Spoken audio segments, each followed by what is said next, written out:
Friends, welcome back to our channel. आज की इस वीडियो में हम देखेंगे ह्यूमंस में जो सेक्स डिटरमिनेशन है, जो लिंग निर्धारण है, उसके बारे में। ये पार्ट हम पहले क्यों ले रहे हैं, क्योंकि इसको समझने के बाद ही आपको जो जेनेटिक डिजीज होती हैं वो समझ आएंगी। जैसे हम टर्नर सिंड्रोम के बारे में बात करें, टर्नर सिंड्रोम, आपका डाउन सिंड्रोम, ये सारे जो आपके फिर हीमोफिली, सारे क्या है, क्रोमोसोम से रिलेटेड आपकी संबंधित बीमारियां हैं। अब देखिए, लिंग निर्धारण में आपको पता है क्रोमोसोम पार्टिसिपेट करते हैं। हमारी बॉडी में ह्यूमंस में 46 क्रोमोसोम होते हैं। ये अलग अलग जीव में क्रोमोसोम की नंबर अलग अलग हो सकता है। अब आपको ये समझ नहीं आ रहा होगा कि क्रोमोसोम क्या होते हैं, तो अभी समझाएंगे। पहले बात को सुन लीजिए। सभी जाति में उनका क्रोमोसोम नंबर निर्धारित होता है। सभी जातियों में उनका क्रोमोसोम नंबर निर्धारित होता है। जैसे हमारी बॉडी में कितने हैं, 46 क्रोमोसोम हैं, पेयर में होते हैं 23 होते हैं। लेकिन अगर हम ड्रोसोफिला की बात करें तो वहां पर कितने होते हैं, 8 क्रोमोसोम होते हैं। ऐसे हम चिंपैंजी की बात करें तो वहां पे 46 होते हैं। आलू की बात 48 होते हैं। आलू की बात करें तो 48 होते हैं। तो एक चीज देखिए, जो क्रोमोसोम है, मतलब क्रोमोसोम का नंबर जो है पीढ़ी दर पीढ़ी बना रहता है। लेकिन अगर किसी तरह की कोई परेशानी क्रोमोसोम में आ जाए, हमें पता है जो डीएनए है हमारा, वो आनुवांशिक पदार्थ है। यहाँ पर आप समझने की कोशिश कीजिए क्रोमोसोम क्या होता है और आपका जीन, इन चीजों में आप कंफ्यूज होते हैं। ये है एक ह्यूमन, आप एक सेल मान लीजिए, ये है एक सेल। इसमें क्या होता है, केंद्रक उपस्थित होता है। अब इस केंद्रक में क्या होता है, आपका डीएनए प्रेजेंट होता है। डीएनए को हम बोलते हैं, ये एक आनुवांशिक पदार्थ है। हम बोलते हैं डीएनए क्या है, एक आनुवांशिक पदार्थ है। वायरस में आनुवांशिक पदार्थ क्या होता है, आरएनए भी हो सकता है, ठीक है। तो डीएनए क्या है, एक आनुवांशिक पदार्थ है। इसका मतलब क्या है, देखिए, कैरेक्टर एक पीढ़ी से लक्षण दूसरी पीढ़ी में जा रहे हैं तो वो किसी चीज के जरिए जा रहे होंगे, किसी चीज के द्वारा जा रहे होंगे, तो वो क्या है, डीएनए है। अब किस तरीके से जाते हैं, तो देखिए वो काम क्रोमोसोम के अंदर होता है। क्रोमोसोम क्या है उसको समझिए। क्रोमोसोम जो है डीएनए में, डीएनए प्लस हिस्टोन प्रोटीन मिलकर आपका क्रोमोसोम बनाते हैं। डीएनए और हिस्टोन जो नामक प्रोटीन होती है वो क्रोमोसोम बनाते हैं। हमारा जो ये केंद्रक होता है, इस केंद्रक में कुछ धागे समान संरचनाएं पाई जाती हैं, जिसको अगर हम सीधे आपसे पूछा जाए कि धागे समान जो संरचनाएं होती हैं वो क्रोमेटिन होता है, लेकिन ऑप्शन में क्रोमेटिन नहीं होगा तो क्रोमोसोम होगा, क्योंकि यही संरचनाएं कंडेंस होकर आपस में सिकुड़कर जो संरचना बनाती हैं वो क्रोमोसोम होता है, ठीक है। और क्रोमोसोम किससे मिलकर बना होता है, डीएनए प्लस हिस्टोन प्रोटीन से। अब ये जो क्रोमोसोम है, माना ये आपका क्या है, क्रोमोसोम है, ये डीएनए से मिलकर बना है, हिस्टोन प्रोटीन से मिलकर बना है। यहाँ पर उपस्थित होते हैं डीएनए खंड, जिनको जीन जो है वो क्या है, डीएनए खंड है। ये माना ये कैरेक्टर आपका कैरी कर रहा है। आपकी मदर की जो आईज हैं वो ब्राउन कलर की हैं, तो आप में भी वो कैरेक्टर आया, तो ये पीढ़ी से दूसरी पीढ़ी में क्या हुआ, कैरेक्टर ट्रांसफर हुई। तो वो कौन करता है, अगर हम देखें कि क्या ट्रांसफर होता है, तो जीन ट्रांसफर होता है। जीन क्या है, कुछ नहीं है, डीएनए का एक खंड क्या है, जीन है, ठीक है। ये चीज समझ आई। अब देखिए, क्रोमोसोम जो है हमारी बॉडी में, जो क्रोमोसोम है वो 46 है। मैंने आपको बताया कितने क्रोमोसोम है, 46 क्रोमोसोम प्रेजेंट हैं, जो कि 23 पेयर्स में होते हैं। पेयर्स में पूछा जाए तो कितने हैं, 23 पेयर्स। अब समझ लीजिए जोड़े में। अब समझिए, जो मेल है, यहाँ पर मेल लिखते हैं, यहाँ पर फीमेल लिखते हैं। जो मेल है, मेल में 1, 2, 3 से लेकर 22 तक जो क्रोमोसोम होते हैं वो होगा XX, XX, यहाँ भी XX, XX, XX, XX, ऐसे ही सीधे, मतलब सिर्फ ये XX ही होता है, कोई डिफरेंस नहीं होता 22 पेयर तक। लेकिन ध्यान रखना है, जब 23 पेयर की बात आती है, जब 23 पेयर की बात आती है तो ये आपका मेल में हो जाता है XY और फीमेल में हो जाता है XX।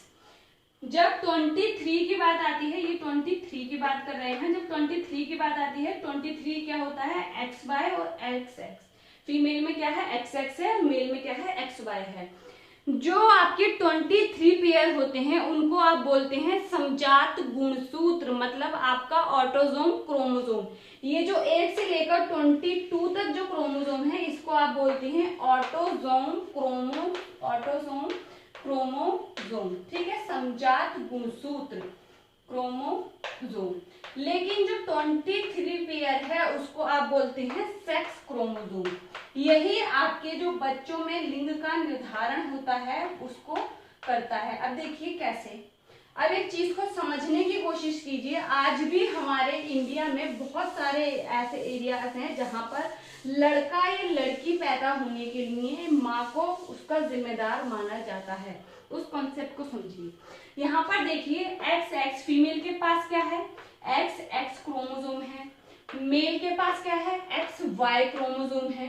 अब यहाँ पर समझिए, यहाँ पर तो एक्स है, कोई भी एक्स यूज करें मतलब ही नहीं कि क्या हो, कोई भी एक्स। आप देखिए समझ, इस एक्स ने यहाँ पर इस एक्स का अगर आपका जो है जब आप पीढ़ी दर पीढ़ी दूसरे जब आपका निषेचन हो, फर्टिलाइजेशन हुआ, उस वक्त अगर ये एक्स क्रोमोसोम इसके एक्स क्रोमोसोम से फर्टिलाइज होगा तो यहाँ पर कौन सा पेयर आएगा, एक्स पेयर आएगा। अगर ये एक्स पेयर इस वाले से फर्टिलाइज होगा तो क्या होगा, आपका XY होगा। फिर देखिए ये वाला एक्स अगर इस वाले एक्स से मिलेगा तब क्या होगा, पेयर XX होगा। फिर ये एक्स अगर XY से मिलेगा तो क्या होगा, XY होगा। अब एक चीज को समझिए, जहां पर एक्स क्रोमोसोम मिलते हैं जब फर्टिलाइजेशन होता है, कि जो फीमेल का जो एक्स क्रोमोसोम है उसमें तो कोई भी एक्स क्रोमोसोम आए कोई मतलब नहीं है उसका, और मेल के एक्स क्रोमोसोम से मिलेगा तो दोनों एक्स हो गए, तब एक लड़की का जन्म होता है, XX लड़की का जन्म होता है। फिर अगर फीमेल का एक्स कोई भी एक्स हो कोई फर्क नहीं पड़ता क्योंकि उसके पास तो दोनों ही एक्स क्रोमोसोम है। फर्क तो यहाँ पर पड़ता है कि कौन सा क्रोमोसोम मिलेगा। अगर एक्स क्रोमोसोम मिलेगा तो आपका यहाँ पर क्या होगा, एक लड़की का जन्म होगा। अगर वाई क्रोमोसोम मिलेगा तो यहाँ पर क्या होगा, एक लड़के का जन्म होगा, और यहाँ पर क्या होगा, लड़की का। तो देखिए 50-50% चांस होते हैं कि लड़की भी हो सकती है और लड़का भी हो सकता है, ठीक है। अब देखिए कुछ ऐसी बीमारियां होती हैं जो आपका सेक्स क्रोमोसोम पर कैरी होती हैं, सेक्स क्रोमोसोम से आगे बढ़ती हैं, लेकिन कुछ ऐसी भी बीमारियां होती हैं जो ऑटोसोम जो होते हैं, जो आपके 1 से 20 तक के जो पेयर हैं ऑटोसोम, उससे कैरी होती हैं आगे। इस तरह की जो डिजीज है उसको आपके बोलते हैं क्रोमोसोमल डिजीज बोलते हैं या आनुवांशिक डिजीज बोलते हैं। इस चीज को ध्यान रखना। क्रोमोसोमल डिजीज जो है ये क्या है, मतलब क्रोमोसोम में कहीं ना कहीं डिफेक्ट हुआ है, क्रोमोसोम में कहीं ना कहीं प्रॉब्लम हुई है, तो उससे क्या हुआ, वो जीन ट्रांसफर हुआ, जीन में कोई प्रॉब्लम हुई तो आगे वो जो उसमें थोड़ा सा चेंज हुआ है वही चेंज के साथ आगे बढ़ा। अब देखिए यहाँ पर 2 पॉसिबिलिटीज हो सकती हैं। अगर हम XX देखें तो यहाँ पर देखिए, अगर एक वर्ड आता है ट्राइजोमी। ट्राइजोमी का मतलब है कि अगर 2 तो पेयर में आपको पता है, मान लीजिए XX पेयर है और एक एक्स्ट्रा X और आ गया तो ये क्या हुआ, ट्राइजोमी हुआ। 2 XX पेयर है, एक Y आ गया, क्या हुआ, ट्राइजोमी हुआ।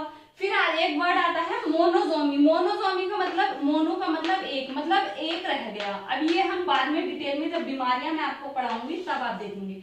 ये आपको कॉन्सेप्ट समझाना है, लिंग निर्धारण कैसे होता है और क्या मोनोजोमी होता है, क्या ट्राइजोमी होता है। मोनोजोमी मतलब पेयर में गुणसूत्र होते हैं, लेकिन किसी कारणवश एक जो गुणसूत्र है वो हट गया, वहां से कुछ ऐसा डिफेक्ट हुआ कोशिका विभाजन के समय कि वो वहां से हट गया, तो एक ही क्रोमोसोम बचेगा, तो इसको बोलेंगे मोनोजोमी। समझ आ गई बात। कहीं किसी को कोई भी प्रॉब्लम हो तो आप नीचे कमेंट बॉक्स में पूछ सकते हैं। क्वेश्चंस के लिए दूसरे चैनल पर जाइए, माही बायोलॉजी क्लासेस आपको इतने सारे क्वेश्चंस करा देंगे कि आप देखेंगे मोस्ट ऑफ द क्वेश्चन जो है आपके वहीं से थे। बाकी सब क्लास में हो ही रहा है, तो आपको जो चीज समझ नहीं आए तो आप पूछेंगे। चैनल को सब्सक्राइब करके रखिए, बहुत ही जल्द टेस्ट सीरीज शुरू होने वाली है जो कि फ्री है, सभी स्टूडेंट के लिए फ्री है। तो उस टेस्ट सीरीज को ज्वाइन करिए, अपनी तैयारी को देखिए कि आपकी प्रिपरेशन कैसी है। सारे इंपॉर्टेंट टॉपिक जो कंफ्यूजिंग है वो आपको बोर्ड पे करा दिए जाएंगे, तो उसके लिए भी चैनल के साथ बने रहिए। Thank you.